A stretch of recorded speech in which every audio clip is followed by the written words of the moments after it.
Welcome to the Tech Egg. Don't get scrambled. Enjoy the video.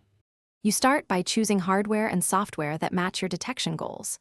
Pick FMCW for centimeter resolution or pulsed for range.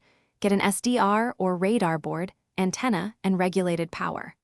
Once procured, install Python, GNU Radio, and signal libs so you can process raw I/Q streams.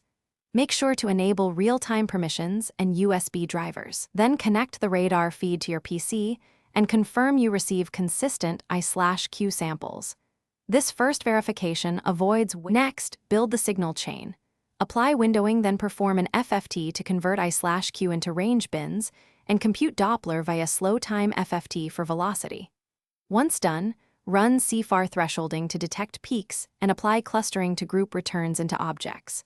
Then initialize a Kalman filter per track to smooth motion estimates and predict occlusions.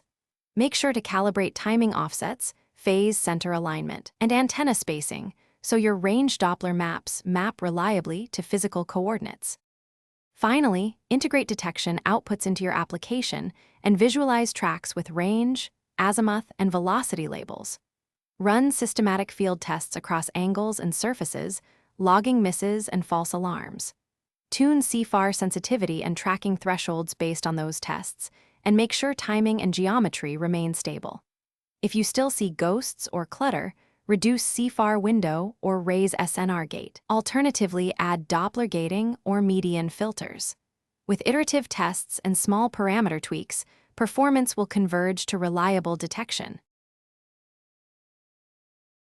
Thanks for watching. Consider subscribing if I helped unscramble your problems.